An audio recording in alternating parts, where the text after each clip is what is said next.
Assalamualaikum warahmatullahi wabarakatuh. Perkenalkan, nama saya Kenny Aulia Al-Hafiz, perwakilan dari kelompok 2. Dan kali ini kami akan melakukan praktikum modul 7 optik tentang sifat cahaya. Jadi tujuan praktikum kali ini yaitu menjelaskan sifat-sifat cahaya, mengetahui sifat-sifat bayangan pada cermin, menentukan fokus cermin cekung, dan menentukan fokus lensa cembung. Alat dan bahan yang digunakan yaitu cermin datar, cermin cembung, cermin cekung, lampu senter, busur derajat, kertas putih, penggaris, layar atau tabir kertas, serta celah cahaya. Yang pertama, percobaan 1 yaitu pemantulan cahaya. Pada percobaan ini, pengamatan dilakukan menggunakan cermin datar. Pemantulan cahaya pada cermin datar. Pertama, kami akan menyalakan lampu senter, lalu mengamati berkas cahaya sebelum dan sesudah mengenai cermin datar. Kemudian, kami akan menggambarkan arah sinar sehingga terlihat sudut datang dan sudut pantulnya. Selanjutnya, kami akan mengukur besar sudut datang dan sudut pantul menggunakan busur derajat. Dan hasilnya menunjukkan bahwa sudut datang sama dengan sudut pantul. Sebagai contoh pengukurannya yaitu saat jarak 10 cm, maka jarak bayangan juga 10 cm.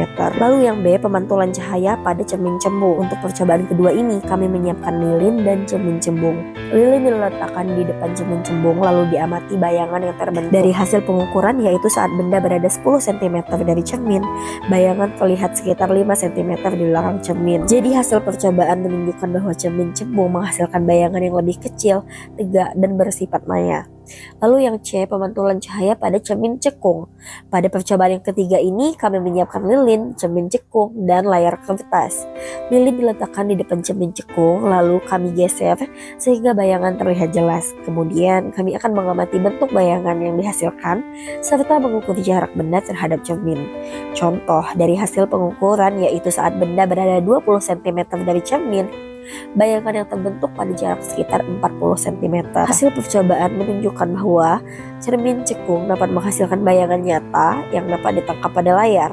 Bayangan juga terlihat terbalik dan ukurannya berubah sesuai jarak benda terhadap cermin. Dari praktikum ini dapat disimpulkan bahwa cahaya dapat dipantulkan dan setiap jenis cermin menghasilkan sifat bayangan yang berbeda-beda. Lalu untuk percobaan yang kedua yaitu pembiasan cahaya.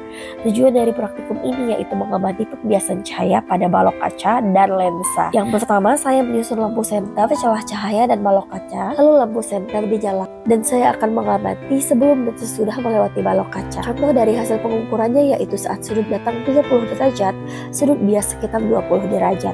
Hal ini menunjukkan bahwa cahaya mengalami pembiasan saat melewati balok kaca. Lalu percobaan dengan lensa cembung. Pada percobaan berikutnya ini, saya menggunakan lensa cembung dan mengamati tulisan pada buku dari jarak dekat. Kemudian lensa digeser perlahan untuk melihat perubahan bayangan.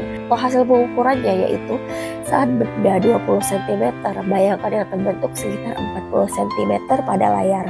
Hasil pengamatan menunjukkan bahwa lensa cembung menghasilkan bayangan nyata, terbalik, dan dapat ditangkap pada layar. Pada percobaan terakhir, saya menggunakan lensa cekung untuk mengamati tulisan pada buku. Hasil pengamatan menunjukkan bahwa lensa cekung menghasilkan bayangan yang lebih kecil, tegak, dan bersifat maya. Dari praktikum ini dapat disimpulkan bahwa cahaya dapat dibiaskan saat melewati medium yang berbeda-beda dan setiap jenis lensa juga menghasilkan sifat bayangan yang berbeda-beda. Nah teman-teman, itu tadi rangkuman dari hasil praktikum kelompok 2. Terima kasih. Wassalamualaikum warahmatullahi wabarakatuh.